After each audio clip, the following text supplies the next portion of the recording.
வணக்கம். நேற்று சட்டசபையில் விஜய் அவர்கள் பேசின அந்த உரையை வச்சு நிறைய பேர் இங்கே நக்கலும் கிண்டல்களும் நிறைய விவாதங்களும் நிறையா இது பார்க்குறோம். நம்ம என்னோட தனிப்பட்ட ஒப்பீனியன் தான் இந்த வீடியோவில் நான் பேச போகிறேன். நான் முதல்ல சட்டசபையில் நடக்கிறத தெரிஞ்சுக்கிட்டதே, அதாவது நிறைய பேர் முன்னாடி பெரியவங்க பார்த்துருப்பாங்க, ஆனால் நேற்று லைவாக அவ்வளோ கோடி பேர் பார்த்துக்கிறாங்க. ஸோ அது யாரால் அந்த மாற்றம் வந்துச்சு அப்படின்னாக்கா அதில் டவுட்டே வேணாம், விஜய் அவர்களால் தான். சரி, விஷயத்துக்கு வருவோம். இந்த சட்டசபையில் அப்படிங்கிறது எனக்கு தெரிஞ்சு இவ்வளவு கண்ணியமாக பொறுமையாக பதிலளித்த முதல்வர் அப்படின்னாக்கா எனக்கு விஜய் அவர்கள் மட்டும்தான் தெரியுது. இதுக்கு முன்னாடி கொஞ்சம் கொஞ்சமாக ஜெயலலிதா அவர்கள் உரையை நிறுத்தும் போது, கலைஞர் அவர்கள் உரையை நிறுத்தினது, இப்படி நான் பார்த்துருக்கேன். நான் சில கிளிப்ஸ்லாம் பார்த்துருக்கேன். ஸோ அவங்க கூட கொஞ்சம் ஹார்ஸாக தான் பேசுவாங்க எதிர்கட்சிகள்கிட்ட பதில் சொல்லும்போது. பட் விஜய் அவர்கள் இவ்வளோ கருத்தோட கண்ணியத்தோட விளக்கத்தை கொடுத்தாரு. ஆப்போசிட்டில் இருக்கிறவங்க அவங்க கூட நிறைய வார்த்தைகள்லாம் விட்டாங்க. கடந்த 2-3 நாளில் முன்னாடி நடந்த அந்த உரைகள்லாம் பாருங்கள். குறிப்பாக எதிர்கட்சி தலைவர் உதயநிதி அவர்கள் பொம்மை முதல்வர் அப்படின்னு சொல்லிலாம் பேசியிருப்பார். ஸோ அப்போது அதெல்லாம் கண்ணியமான வார்த்தை அப்படின்ட்டு நம்ம எப்படி எடுத்துக்கிறது? இந்த அப்பா எங்கே அப்படின்னு அவர் அந்த பையன் தேடிட்டு இருக்கிறான் அப்படின்னு சொன்னது மட்டும்தான் இங்கே விவாத பொருளாக இருக்குது. தவிர அதுக்கு முன்னாடி என்ன நடந்துச்சு அப்படிங்கிறது இங்கே யாருமே கவனிக்க மாட்டேங்கிறாங்க. முதல்வர் உரை அப்படின்னு சொல்லும்போது முதல்வர் அவர்கள் அவர் ஃபுல்லாக பதில் சொல்ல முடிச்சிடணும். ஏன்னா இதுக்கு முன்னாடி நிறைய கேள்விகள் கேட்டிருக்கிறாங்க ஆப்போசிட்டில் இருக்கிறவங்க. ஸோ அதுக்கான பதிலை அவர் சொல்லணும். அப்படி ஒரு ஃப்ளோவில் அவர் பாட்டு சொல்லிக்கிட்டே இருக்கிறாரு. அந்த இடத்துல இதுக்கு முன்னாடி யாருக்கு மக்கள் பணத்தில் கையை வச்சுருந்தாலும் சரி, அவங்கள சும்மா விட மாட்டேன் அப்படின்னு கொஞ்சம் வாய்ஸை ரைஸ் பண்ணதுமே ஆப்போசிட்டில் இருக்கிறவங்களுக்கு ட்ரிகர் ஆகிட்டாங்க எல்லா எம்எல்ஏக்களுக்குமே. ஸோ அப்போ தான் எல்லாத்துக்குமே கோபம் கொஞ்சம் கொஞ்சமாக அதிகமாகி ஆச்சா பூச்சான்னு எல்லோரும் கத்தவே ஆரம்பிச்சிட்டாங்க. பார்க்குற எங்கள் பொதுமக்களுக்கு என்ன தோணுதுன்னா, இப்போ அவர் என்னத்தை சொல்லிட்டாரு? அவர் பணத்தில் யார் கையை வச்சாங்களோ அவங்க சும்மா விட மாட்டேன்னு சொல்கிறாரு. இவ்வளோ தானே. இதில் ஏன் இவங்க எல்லாருமே ட்ரிகர் ஆகிறாங்க அப்படிங்கிற ஒரு கொஸ்டின் வந்துச்சு எனக்கு. அங்கே தான் எங்களுக்கே சரி, இவங்க ஏதோ ஒரு தில்முல் வேலையாக பண்ணியிருக்கிறாங்க மக்கள் காசை வச்சு அப்படிங்கிற கேள்வி எங்களுக்கும் வருது. அதுக்கப்புறமா ஏன்னா இவ்வளோ நாள் கலாய்ச்சானுங்க. ஒரு முதல்வர் அப்படின்னு கூட பார்க்காம சட்டசபைக்குள்ளேயே ஒரு பொம்மை முதல்வர் மாதிரி இருக்காரு அப்படின்ட்டு. அப்புறம் அசம்பிளியில் இருக்கிற ஒரு சில எம்எல்ஏக்கள் ஆப்போசிட்டில் உட்காந்துருக்கிறவங்க எல்லாருமே பார்த்தோன்னாக்கா விஜய் அவர்கள் உட்காந்துருக்கிற அந்த பொசிஷனை பார்த்து பாடி லாங்குவேஜை வச்சு எல்லாருமே கிண்டல் பண்ணிகிட்டு இருந்தாங்க. அதை கூட நம்ம லைவில் பார்க்குறோங்கிறது அவங்களுக்கு தெரியாமல் போயிடுச்சு. இது ஏதோ டிஎம்கே ஆட்சியில் நடக்கிற சட்டசபைன்னு நினச்சிட்டாங்க போல்.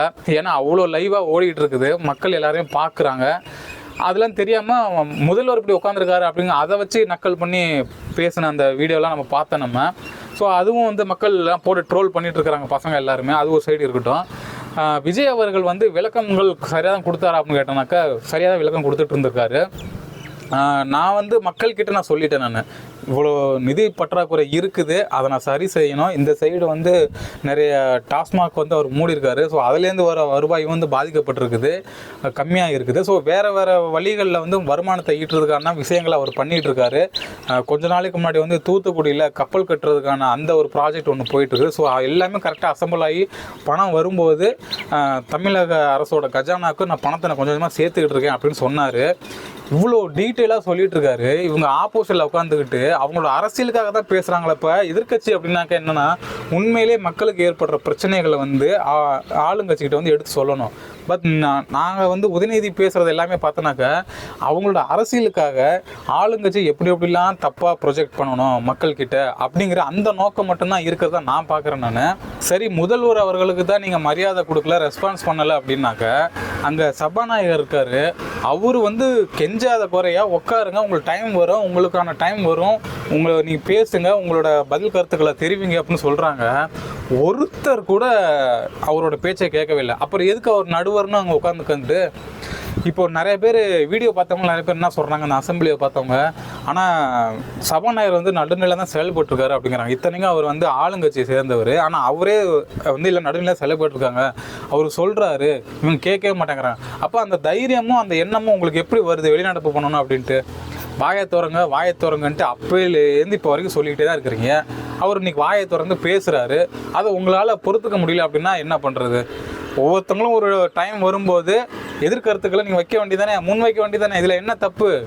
விஜய் அவர்கள் ஒரு முதலமைச்சராக இவர் ஒரு விஷயம் கேள்விப்பட்டிருப்பாரு, இவ்வளோ ஃபைல் வந்திருக்கு, இவ்வளோ பணம் வந்து இல்லீகலாக ஒரு இடத்துல போயிருக்குது அப்படிங்கும்போது விஷயம் அவருக்கு வந்திருக்காதா?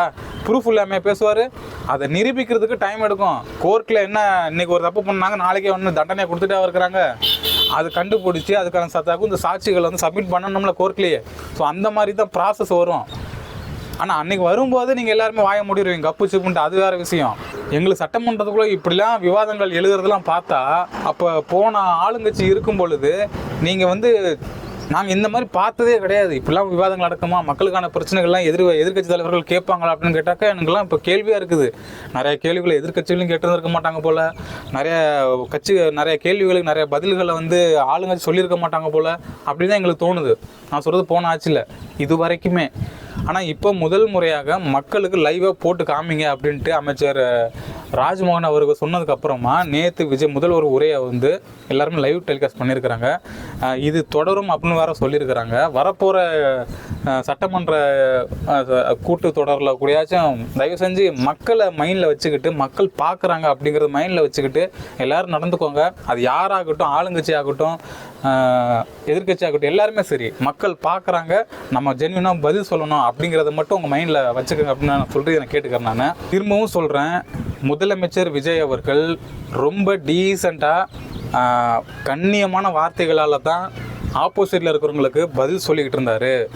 உங்களுக்கு அந்த நக்கலாக இருந்த அந்த அப்பா எங்கன்னு தேடிட்டு இருக்கான் அந்த பையன் அப்படின்னு சொன்னது கூட ரொம்ப ரொம்ப ரொம்ப கண்ணியமான 100% கண்ணியமான வார்த்தை தான் அது.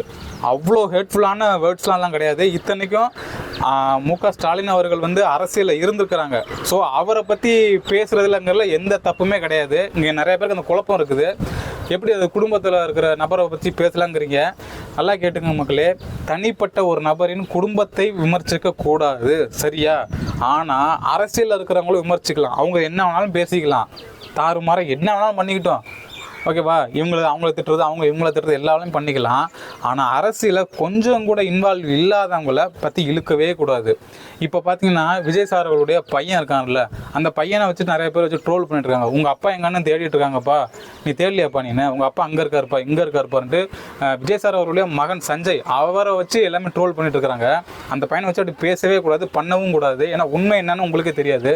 இங்கே வந்து ஸ்டாலின் சாரை மென்ஷன் பண்ணி அப்பா எங்கன்னு அந்த சின்ன பையன் தேடிட்டு இருக்கான் அப்படின்னு சொன்னது வந்து ஒரு அரசியலில் இருக்காரு. இத்தனைக்கும் 100% கண்ணியமான வார்த்தை தான். இது வந்து மனசு உள்ள எல்லாருக்குமே தெரியும், ஓகேவா? இதுக்குமே இப்போ பொம்மை முதல்வர்னு சொல்கிறதுலாம் எந்த விதத்தில் அது நியாயம்? அது எப்படி சரின்னு நீங்கள் நினைக்கிறீங்க? அப்போ விஜய் அவர்கள் சொன்ன ஒரு வார்த்தை உங்களுக்கு ட்ரிகர் ஆகுதுன்னா நீங்கள் 10 வார்த்தை பேசுகிறீங்க. அந்த மனுஷங்க ஒரு வார்த்தை சொன்னால் உங்களால் தாங்க முடியல.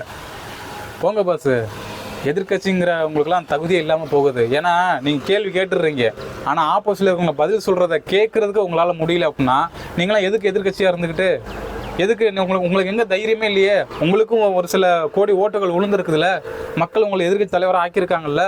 அப்போ மக்களுக்கு உண்டான பிரச்சனையை நீங்கள் கேட்குறீங்க, அதுக்கு உண்டான பதிலை நீங்கள் ரிசீவ் பண்ணிட்டு மக்கள்கிட்ட வந்து நீங்கள் பேசணும். அதை விட்டுப்பட்டு நாங்கள் வெளிநடப்பு பண்ணுறோன்னாக்கா அது எப்படி தைரியம், கெத்து? ரொம்ப ஃபன்னாக தான் போச்சு எனக்கு தெரிஞ்சக்கு. ஆனால் விஜய் அவர்கள் அவர் சொல்ல வேண்டிய பதில்களை கரெக்டாக சொல்லியிருந்திருக்காரு. எதிர்கட்சிகள் மட்டும் இன்னும் கொஞ்ச நேரம் உள்ளே இருந்திருந்தாங்கனாக்கா இன்னும் நிறைய கேள்விகளுக்கு விஜய் அவர்கள் பதில் சொல்லியிருப்பாருங்கிறது தான் என்னுடைய கருத்துக்கள். மக்களே, உங்களுக்கு எப்படி இருந்துச்சு இந்த சட்டசபைக்குள்ள நடந்த இந்த சுவாரஸ்யமான விவாதங்கள் எப்படி இருந்துச்சு அப்படிங்கிறத கமெண்ட் செக்ஷனில் சொல்லுங்கள். வேறு வீடியோவில் மீட் பண்ணுறேன். பாய்.